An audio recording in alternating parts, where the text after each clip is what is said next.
السلام علیکم، میں مسعود ہوں۔ آپ دیکھ رہے ہیں میرے یوٹیوب چینل مسعود احمد آفیشیل۔ امید کرتے سب دوست خیریت سے ہوں گے۔ دوستوں، صرف نماز پڑھنے والے جنت میں داخل نہیں ہوں گے، بلکہ روز محشر اور بھی ان سے بہت سے سوالات کیے جائیں گے۔ وہاں پر یہ بھی پوچھا جائے گا کہ آپ کا یتیموں کے ساتھ کیا سلوک تھا، پڑوسیوں کے ساتھ آپ کا کیا برتاؤ تھا، بیواؤں کے ساتھ آپ کا کیا سلوک تھا، بہت سے سوالات کیے جائیں گے۔ صرف نماز پڑھنے والے جنت میں نہیں داخل ہوں گے۔ کچھ لوگ یہ سوچتے ہیں کہ ہم نماز پڑھ لیتے ہیں اور ہم جنت داخل ہیں، بلکہ وہاں حقوق اللہ کے ساتھ ساتھ حقوق العباد کا زیادہ پوچھا جائے گا۔ تو ہمیں حقوق اللہ تو اللہ تعالیٰ معاف کر دینا چاہتا ہے، وہ معاف کر دے گا، لیکن حقوق العباد جب تک بندے خود معاف نہیں کریں گے وہ معاف نہیں ہوں گے۔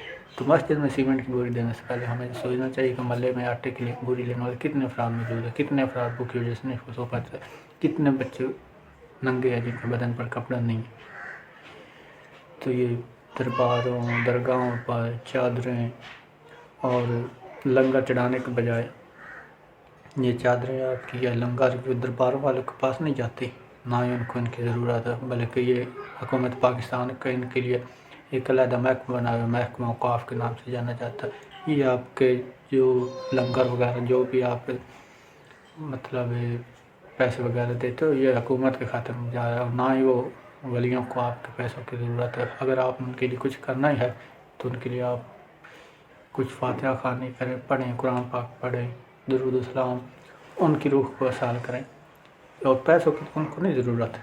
اگر آپ نے کوئی اپنے لیے ثواب کی نیت سے کچھ کرنا ہی ہے تو اپنے ارد گرد نظریں دوڑائیں۔ کتنے افراد موجود ہیں ہمارے آس پاس، بہت سی یتیم ہیں، بیوہ خاتون ہیں، بچے ہیں، بوڑھے ہیں، جن کو آپ کی بہت ضرورت ہوتی ہے، ان کی طرف ہمیں توجہ دینی چاہیے، نہ کہ یہ درباروں پر جا کر۔ میرا کہنے کا یہ مقصد نہیں کہ درباروں پر مت جاؤ، میرا کہنے کا یہ مقصد ہے کہ یہ بدعت شرک کرنا حرام ہے، اور میرا یہ بھی کہنے کا مقصد نہیں ہے کہ مسجد میں سیمنٹ کی بوری دینا۔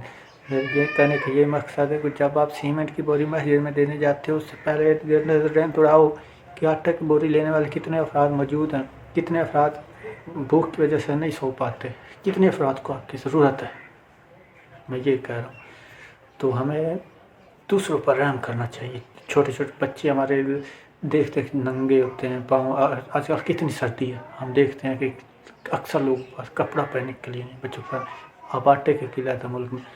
تو ہمیں دوسروں کا خیال رکھنا چاہیے۔ ہم تو پیٹ بھر کے رات کو سو جاتے ہیں، لیکن کچھ ایسے ہزاروں ایسے افراد ہیں جو رات کو بھوکے سوتے ہیں، اپنے بچوں کو بھوکے سلاتے ہیں، جن کے پاس کھانے کے لیے کچھ